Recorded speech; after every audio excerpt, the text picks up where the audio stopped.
pues vamos con la conferencia de apertura, si les parece, y es Jorge Ponce Dawson, que es, yo lo voy a traducir, si no les importa no lo voy a decir con anglicismos, que es director corporativo principal de Broadway no lo puedo, bueno sí, Camino Ancho, Broadway Malian en Madrid, oficina desde donde se realizan proyectos para España, para Europa, para el norte de África, para Sudamérica.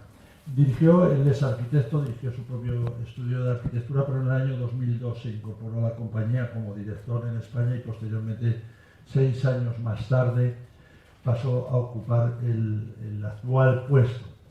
Es una persona que, independientemente de su trabajo encomiable, su participación en tremendos proyectos como el de la villa este de Calgary, East Village en Calgary, de Torres Sevilla, Fan Mallorca, Cedar para Silicius y la expansión de los gigantes del retail, Costco y Primark, tiene una influencia muy importante a través de del Club de Lectura y de Debates Urbanos. Es una de las personas más influyentes, una de las más autorizadas, más legitimadas para hablar de cuestiones como el comercio, o sea, el retail, como los usos mixtos o como urbanismo. Tiene la palabra Jorge Ponce.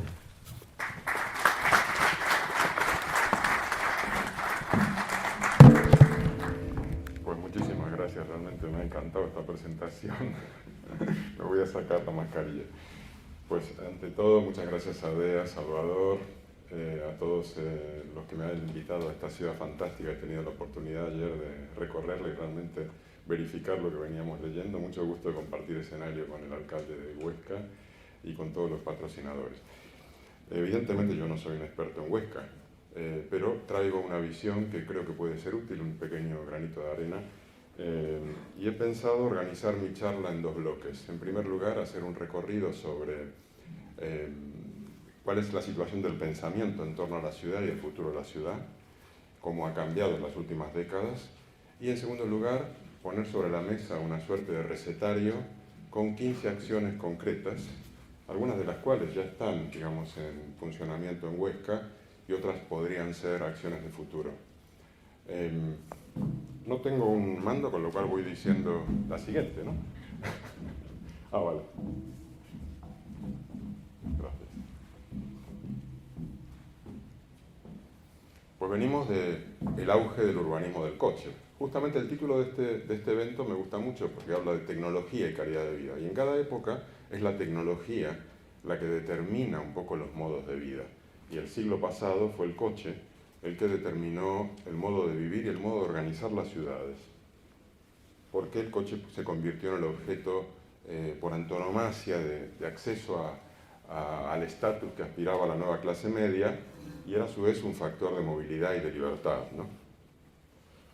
Y por tanto el urbanismo se organizó en torno a las posibilidades de este sistema nuevo de transporte flexible y abierto, y eso le permitió hacer una serie de propuestas radicalmente interventoras en lo que era la ciudad histórica. Por ejemplo, tenemos casos como el de Le Corbusier, este famoso arquitecto y urbanista que en los años 30 hizo una propuesta de nueva ciudad de París, demoliendo todo el centro de París y reemplazándolo por unas torres que tenían condiciones de ventilación y asoleamiento adecuadas y sobre todo permitían incorporar una trama viaria para que llegar con los coches a nuestras viviendas, a nuestras casas dentro de la ciudad. La ciudad histórica se concebía como un antro de degradación social, de enfermedad y de inaccesibilidad. Y eso dio lugar a lo que seguimos viviendo hoy, ¿no? Los planes de ordenación. Los arquitectos y urbanistas tenían que entrar a ordenar la ciudad. La ciudad era desordenada porque mezclaba los usos y entonces había que ordenarla. ¿Cómo se ordenaba? Con el sistema que inventaron los americanos ya en el siglo XIX del zoning. Dividir la ciudad por usos. Esta va a ser la zona comercial, esta va a ser la zona residencial, esto va a ser el área industrial.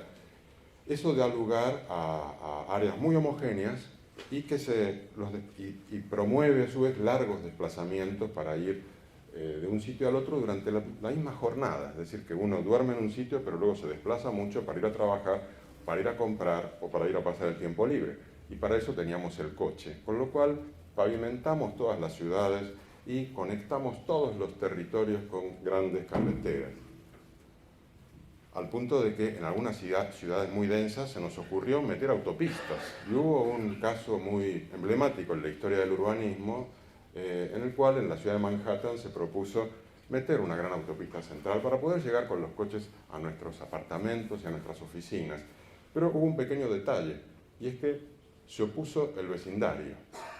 Es decir, los grandes urbanistas, Le Corbusier y sus acólitos, pensaban con la visión desde arriba, ¿no? Veían la ciudad como un gran territorio que hay que ordenar, que hay que zonificar, pero se habían olvidado de que en el fondo hay unos habitantes que viven en la ciudad. Y esos habitantes pudieron parar este proyecto, y justamente la persona que lideró al vecindario de Brooklyn contra ese proyecto, que era una vecina, Jane Jacobs, escribió un libro sobre principios de urbanismo, sin ser urbanista, que se ha convertido en la punta de lanza de lo que hoy llamamos nuevo urbanismo. ¿Y qué es? Justamente es empezar a pensar la ciudad desde el punto de vista de la gente. ¿Y eso qué significa? Que ella aborrecía de los efectos que producían los nuevos desarrollos urbanísticos con este tipo de espacio público, espacios enormes pero que eran invivibles, donde no había gente, que la gente no se podía apropiar de ellos, y propugnaba una vuelta a la ciudad tradicional, es decir, la ciudad donde la calle es el lugar de encuentro, donde hay un vecindario que forma una comunidad, donde los ojos que observan de los vecinos establecen como una malla de seguridad y uno se siente seguro en ese entorno, los espacios tienen una escala humana. Esos principios tan básicos que el urbanismo ortodoxo había olvidado. Empieza a caerse entonces este concepto del urbanismo del coche, pero claro, es muy resiliente, ¿no? Por usar la palabra tan de moda, pero surgen otros golpes que son muy duros para el urbanismo del coche. Surge la conciencia de que el modelo que tenemos de crecimiento infinito, este paradigma energético basado en el petróleo y el gas, el coche como medio de transporte, chocan con los límites del planeta. Nos estamos cargando el planeta y por tanto hay que revisar ese paradigma. Pero tampoco nos parecía tan serio. Seguimos tirando hacia adelante, la década del 90 y la primera década de este siglo, seguimos atrapados en la idea del crecimiento a tope, hasta que chocamos de brucis con la crisis de 2008, que ahí sí fue cuando realmente tomamos conciencia de que había que abrazar una agenda de sostenibilidad y de lucha contra el cambio climático, y también de revisar nuestros hábitos de consumo. Y en el ámbito urbanístico se refuerzan las ideas de este nuevo urbanismo. ¿Por qué? Porque las ciudades, como bien se decía, son el principal emisor de contaminación, son el principal consumidor de energía. Ahora mismo, poco más de la población mundial vive en ciudades, pero sin embargo las ciudades consumen un 68% de la energía global. Por tanto, el nuevo campo de batalla, la nueva frontera de la lucha contra el cambio climático y el cambio de vida, es la ciudad. Y surgen una serie de urbanistas, ya cogen renombre durante el siglo XXI, que retoman a Jane Jacobs, retoman esa visión de abajo arriba y empiezan a establecer los principios de ese nuevo urbanismo. Uno de los principales, Jan Gehl, un arquitecto danés, que es el gran factotum de la transformación que ha vivido Copenhague, que ahora mismo es una ciudad donde más del 50% de los desplazamientos diarios, para ir del trabajo a la casa y tal, se hacen en bicicleta, por ejemplo. O pensadores que empiezan a ver cómo el diseño de la ciudad influye en nuestra felicidad. Y Charles Montgomery, con su libro Happy City, establece esa línea de pensamiento que también tiene que ver con que cómo medimos la prosperidad. ¿La medimos con el crecimiento del PIB o la medimos con el crecimiento de nuestra realización personal? Y él, en esa línea, pues observa cuál es el diseño urbano que más felices nos hace. Y llegamos a Carlos Moreno, que lo mencionaba Salvador, y que ahora mismo es uno de los referentes, con su propuesta de ciudad de 15 minutos, es la mano derecha urbanística de Anne Hidalgo en París, y realmente estamos todos muy ilusionados viendo hasta qué punto logrará plasmar esta idea de reducir las distancias entre los sitios de trabajo, de estudio, de vivienda y poder lograr hacer unas vidas de poco recorrido, que podamos hacerlo caminando o en transporte público, y eso supone una gran transformación de la ciudad. También hay pensadores que han empezado a ver este nuevo urbanismo como una cuestión moral, una cuestión ética. Es el caso de Richard Sennett, por ejemplo. Todo este movimiento, y aquí hago un pequeño paréntesis, una promoción de nuestro ciclo de debates urbanos que organizamos conjuntamente con Magdalena Plosikiewicz, que está aquí y que luego estará en el panel, porque realmente es un tema de debate tan interesante que bueno, nos ha impulsado adentro del Club de Lecturas, que es este ámbito de reflexión que tenemos, tener un bloque temático específico de nuevo urbanismo, con lo cual os invito a estar atentos a las redes sociales y sumaros a las próximas sesiones, por el momento virtuales, y que son muy interesantes. Y llegamos al punto de vista más práctico, en el cual me he animado a plasmar 15 ideas de intervención en la ciudad para orientarlas en este sentido del nuevo urbanismo. El primero, por supuesto, es limitar el acceso de los coches al máximo. Hay algunos ejemplos súper exitosos y muy contundentes, como el caso de Londres, en el que ya no solamente el Londres central es un área de ultra bajas emisiones, sino el Gran Londres, y eso se sigue ampliando permanentemente, y el resultado no ha sido una paralización de la ciudad. El resultado ha sido una mejora notable de la calidad de vida en la ciudad, del funcionamiento comercial, de la atractividad turística de la ciudad. Relacionado con ese primer punto, peatonalizar todo lo posible. Evidentemente siempre hay oposición al principio. Soy consciente, buscando noticias sobre Huesca, que también hubo una gran controversia en el lanzamiento del plan, pero a la larga se demuestran las ventajas. Logramos esas vías de proximidad, logramos revitalizar el comercio y el turismo en la ciudad. Eso tiene que ir relacionado con el tercer punto, que es priorizar el uso del transporte público. Me gusta mucho el sistema de transporte público que hay aquí, que he podido ver un circuito perimetral alrededor del casco histórico. Creo que es un modelo ideal de funcionamiento.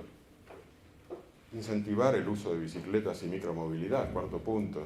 ¿Por qué? Porque dentro de la calidad de vida entra la salud personal, y poder caminar o andar en bicicleta es sin duda una opción 100.000 veces mejor que subirse a un coche, ¿no?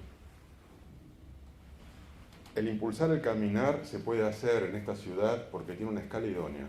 Justamente Jan Gehl define cuál es el tamaño ideal del barrio o de la ciudad para poder lograr los principios de nuevo urbanismo que él defiende, y Huesca los tiene, porque tiene un diámetro de 1.500 metros en la zona central, que es ideal para recorrerla caminando, ¿no?